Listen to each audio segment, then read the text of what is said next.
Come and listen to my story about a man named Jed. The poor mountaineer barely kept his family fed. And then one day he was shooting at some food, and up through the ground come a bubbling crude oil, that is, black gold, Texas tea.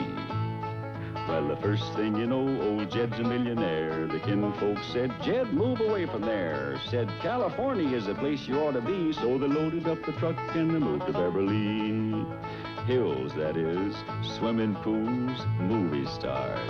The Beverly Hillbillies.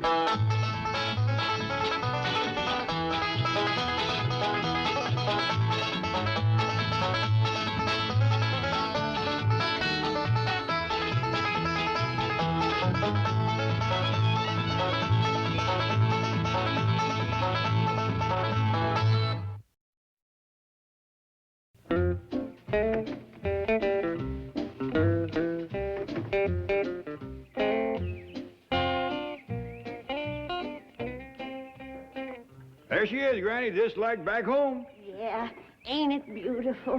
Why can't we have it up all year round? Now, you know Miss Drysdale wouldn't hold still for that. She claims to give the neighborhood a black eye. I'd like to give the neighborhood a black eye, commencing with her. Now, let's just be glad she's out of town for a spell and enjoy it while we can. You're gonna get me a goat and some pigs and chickens, ain't you? Everything you're homesick for. Now, I want my soap kettle over there.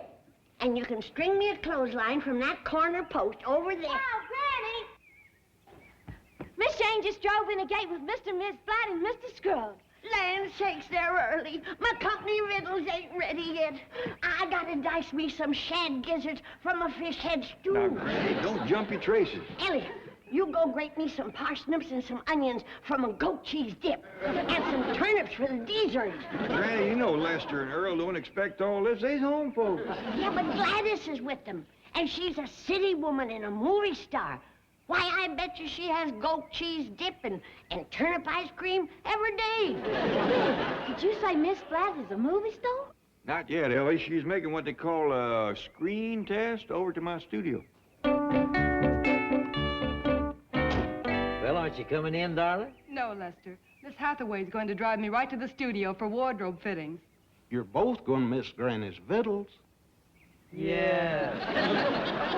Actually, I'm sure she's much too nervous to eat right now. That's true. Well, good luck, darling. Thank you. And I really do appreciate this, Lester. No more than you deserve. I promise you this.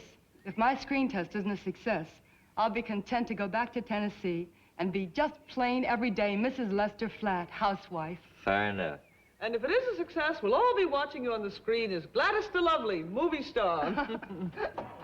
Wish me luck. Bye-bye. Bye. Bye. Bye. Lester, did she say Gladys Delovely? Yeah, that's the name one of those publicity fellas made up. I kind of hope she don't get famous. What do you mean? Well, folks might go to calling you by her name. I don't know how that'd sit back in Tennessee. Lester Delovely and Earl Scruggs. Now, you ain't got nothing to worry about. That screen test ain't gonna make Gladys a movie star. I wouldn't be too sure. She's awful pretty, sings a fine song. She's got a lot going for her. Yeah, and I got a lot of going for me, too. Like what? Like she don't know it, but I've arranged for Jethro to direct her. Jethro, what you doing with the fancy funnel? Oh, this here's what you call a megaphone. You holler through it.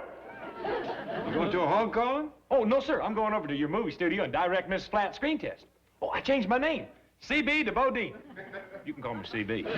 Thanks. Miss Flat asked for you, did she? Oh, no, sir. Mr. Flat did. He wants to surprise his wife. I just might do it. Come in. Hi, Jed. Howdy, Jed.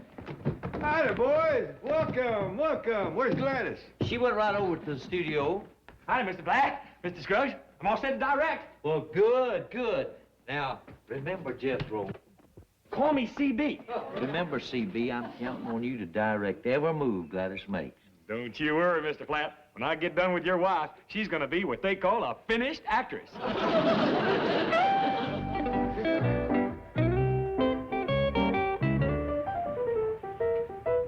That'll do it.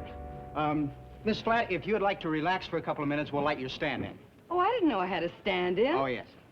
I have volunteered. Well, thank you, Miss Hathaway. My pleasure. It seems the critical lighting areas are the blonde hair and the blue gown. Oh, well, fine. Then you can certainly fill my shoes.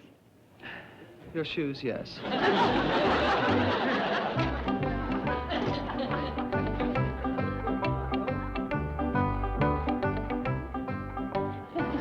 All right, hey, where's the makeup man that done this to Miss Flat? What do you think you're doing? I'm trying to save what's left of this beautiful woman. Hey, turn off them hot lights! You done melted her down to skin and bone. Don't worry, ma'am, you won't have to go home in that condition. Jethro. I said to turn out them lights! You done ruined her figure! Jethro, the lights have nothing to do with her figure. She's a stand-in. She is a cave-in. Now, somebody better get busy and put her back the way they found her. I'm telling you, fellas, if her husband sees her, somebody's going to Knuckle City. Jethro? Oh, hell, now, that's more like it. I told you not to worry. All right, now, quiet on the set. This is your director, C.B. DeVoe speaking. Now, when I say action, I don't want nobody to move. I want you to get it on. Move, get out. You wouldn't pull my leg, would you? No, ma'am, I'm the director. I'm the director. Let's have the leg puller over here. Call me C.B., ma'am. You're not serious about directing my test, are you? Oh, yes, ma'am. Your husband wants you to have the very best. I weren't supposed to tell you it was his idea. He wanted to surprise you. I can't believe Lester would do this. Oh, yes, ma'am. He loves you a heap. All right, now, down to them marks. Unpack them grips. Move the broads over with the babies and get rid of the ginger.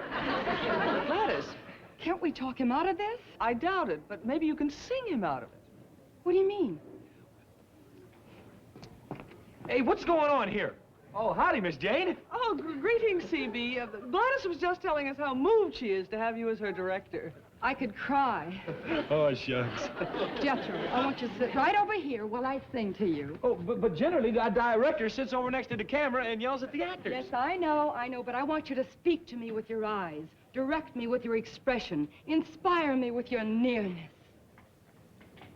Roll a tape. No slate. Let's have the music. I love the looks of you, the lure of you, the sweet of you, the pure of you, the eyes, the arms, the mouth,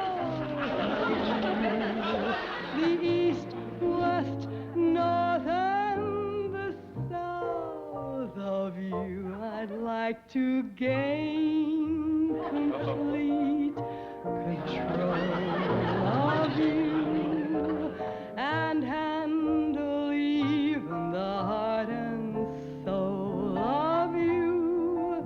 So love at least a small percent of me do, 'cause I love all of you.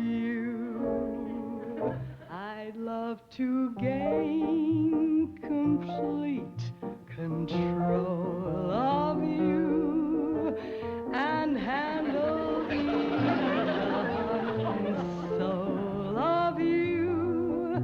So love at least a small percent of me do. 'Cause I love all of you.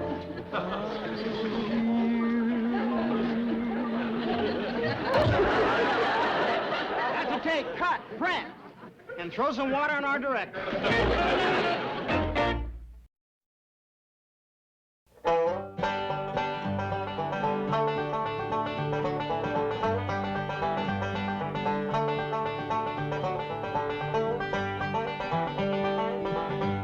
Hot corn, cold corn, bring along a Davy John. A hot corn, cold corn, bring along a Davy John. A hot corn, cold corn, bring along a Davy John. Farewell, Uncle Bill, see you in the morning. Yes, sir.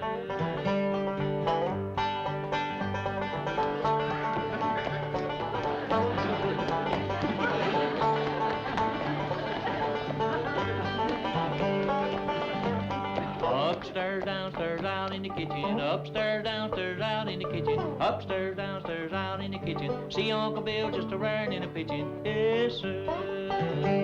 Hot corn, cold corn, bring along a Damon John. Hot corn, cold corn, bring along a Damon John. Hot corn, cold corn, bring along a Damon John. Farewell, Uncle Bill, see you in the morning. Yes, sir. Boys, you never sounded better. You deserve another heffin' of fish head stew. No, thank you. Alabay Clamford speaking. Why, sure is. Just a minute. Mr. Flat, it's your wife calling from the studio. Why don't you talk to her? Why me? Well, she talks to me all the time. Not like she's going to talk to you now. Hello, darling. How'd the screen test go? Just marvelous, Lester. Well, what did you say? Marvelous. Well, didn't Jeff... who directed? My director's right here. I'll put him on. I done it for you, Mr. Blatt. Thank you, Jethro. Just call me the star maker. Oh, honey, here's my stand-in. Congratulations, your wife was just great. Of course, the verdict won't be official until the film is processed, but that'll only take 3 days. Honey, let's move into the best hotel in Beverly Hills and make this next 3 days our second honeymoon. Lester? Lester? Hello? Want me to hang up the phone, Mr. Flat? Mr. Flat? See if he answers to Mr. Delovely.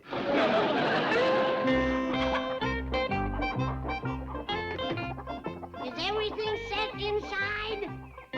Granny, I don't know if that fireplace is going to draw or not. A little smoke never hurt nobody. And the goat ate the ropes out of the bed frame. That old corn shuck mattress is laying right on the floor. Sleeping on the floor is the best thing in the world for back trouble. Speaking of that mattress, them corn shucks is coming right through the ticking. Be like sleeping on a pincushion. Well, a good heavy wool nightgown will take care of that. Are you dead sure that this is where Lester wants to spend his second honeymoon? Of course I am. You know how he was dragging around after Gladys called him. But when he seen this cabin, his eyes lit up like a foxfire. But Gladys is a city woman, born and raised in Philadelphia. Well, she's got some happiness coming to her. I figure living here will make her happy. Me and Lester both. He says to me, he says, Granny, in 3 days, my wife will be a movie star. This is her last chance to know the joys of country living.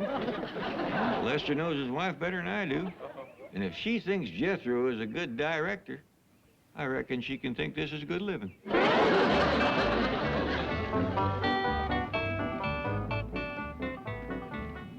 We're going to spend 3 days here? Longer if you want.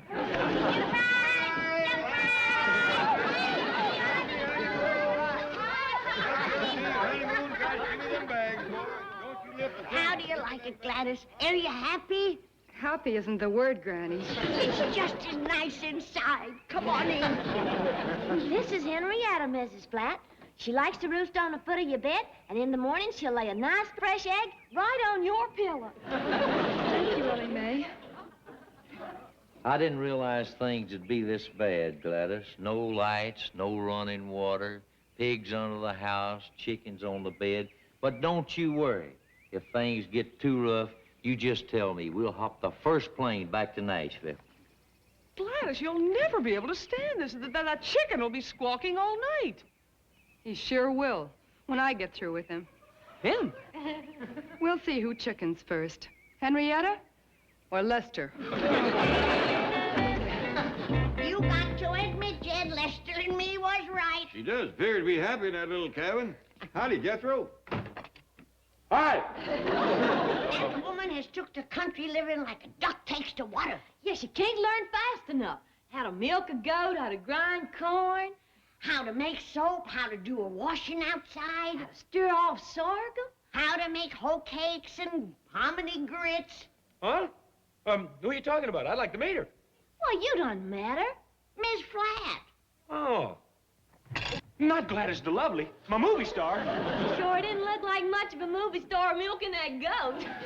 And standing over that boiling kettle. You done ruined my beautiful creation. I took a sow's ear and turned it into a silk purse. I don't believe I'd call Gladys a sow's ear. You should have seen her when I walked onto that movie set. I got to save her from you hay shakers. Boy, this is her husband's idea. I don't care. Husbands is a dime a dozen. How often does she meet a star maker? Once a day, and you done filled your quota. Uncle Chet, I gotta save her. There's something I didn't want to tell you, but she is crazy, mad, head over heels, desperate in love with me. Gladys? Told me so herself.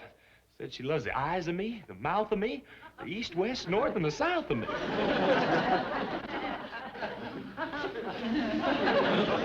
Sit down, boy, and finish your ham hock.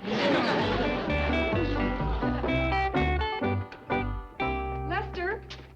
Gladys, put down that axe. I'm husking fresh shucks for that mattress just as fast as I can. I just want you to chop some wood for the fire under my kettle. I done chopped a whole cord. Oh, well, darling, I'm sorry, but it takes a lot of wood to boil your clothes. Boil my clothes? Gladys, what are you doing? Granny said this is a way to get clothes clean country style. Gladys, is this my red jacket? No, that's your white jacket, Lester. Your red jacket's on the bottom. Now, hurry up and chop the wood, sweetie. And I want you to grind some corn so I can make some hoe cake and grits. Honey, you don't know how to cook. I've got 3 whole days to learn.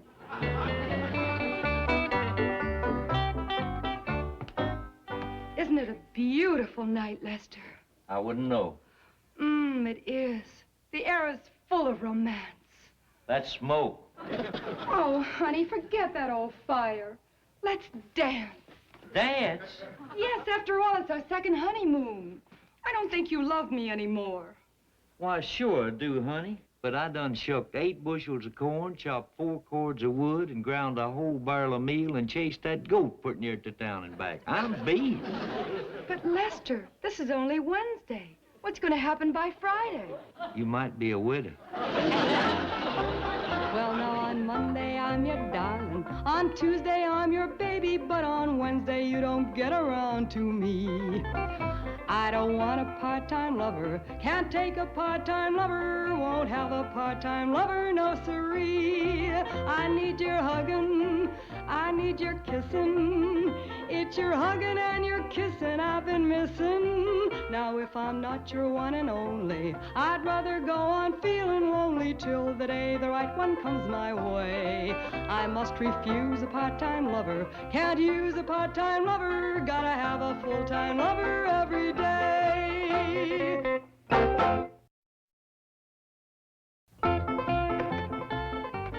Granny, you got any goat's tonic? Goat tonic? Yes, ma'am. Dora Jane's feeling right poorly this morning. She must have ate something that didn't agree with her. Could be she just tuckered out. I heard Lester chasing her last night. Morning, everybody. Morning, Earl. Well, there's Lester's friend. I heard you two running around last night. Ellie Mae, get that critter out of here. The kitchen ain't no place for a goat. Yes, ma'am. Oh, I'll take her up to my bedroom till she gets to feeling better. I mean, put her at... No, well, sit down, Earl. Hey, you kind of duded up for breakfast, ain't you? Lester and me's supposed to have some publicity pictures taken. Has anybody seen the honeymooner this morning? He must be up. I heard him chopping wood at the crack of dawn. Chopping wood, huh? He must have got his second wind. What happened to your jacket? Gladys boiled it. Boiled your jacket? Yeah, that ain't nothing. Look at this. How come your shirt and your pants ain't shrunk? I slept in them. What for? I had to have something between me and that corn shuck mattress. Well, don't worry about the publicity pictures. We can wear white coats.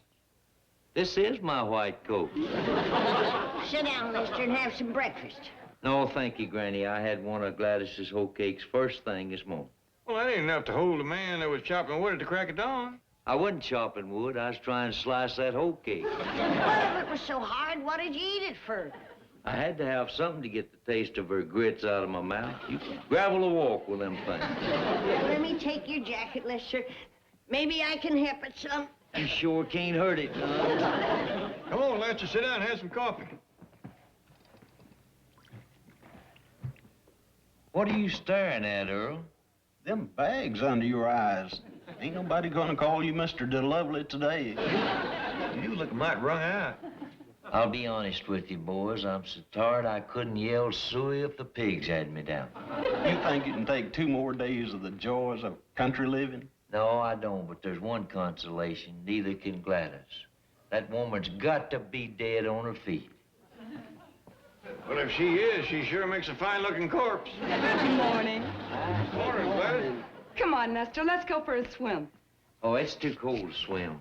Oh, no, it's not. I just did 30 lengths of the pool, and it's wonderful. It's so exhilarating. Come on.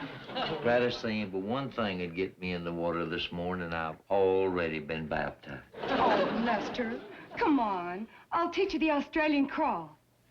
He's just barely able to do the Tennessee limp. Are you sure you won't come swimming with me? I better not, honey. Well, I'm going to swim another 30 lengths, and then I'm going to play some tennis, and then I'm going for a long walk with Ellie. And when I get back, let's all have a square dance. Oh, swing your partner, don't you? Poor woman, little does she know she's only got 2 more days to live. Now stop worrying about your clothes, fellas. These'll be great publicity pictures. Yeah, Lester, you fill out Jethro's clothes pretty good. That's more than you do for Ellie's. Okay, fellas. Now give me a fast chorus or something, and I'll snap some candid shots while you're playing.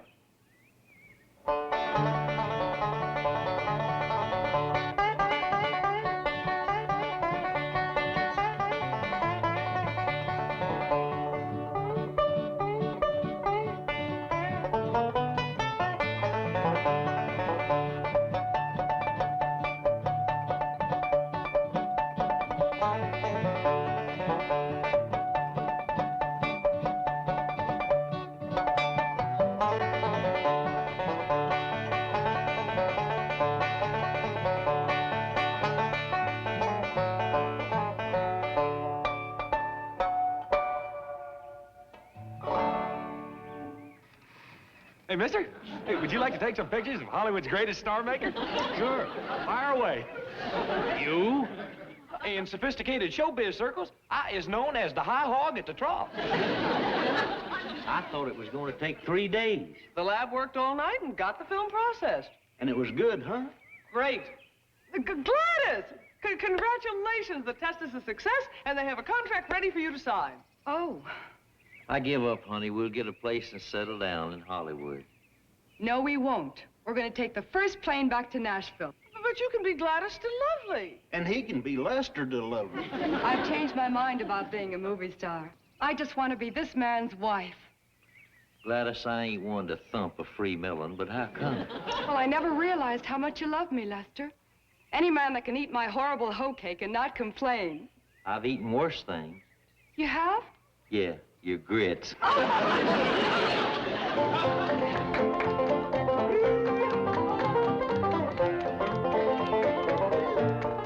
Why so gloomy, dear boy? They're taking my Cinderella back to Nashville. Cheer up, star maker. Now, where am I going to find me another one of... Miss Jane, let me hear you say, I want the east, west, north, and the south of you. I want the east, west, north, and the south of you. Come on, we're going to make a screen test. Me, Jethro? You won't believe this. When I started to work on her, she didn't look one bit better than you.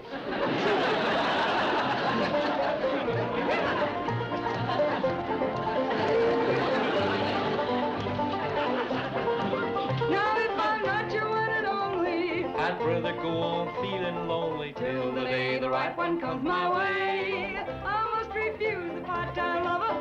Can't use a part-time lover. Gotta have a full-time lover every day.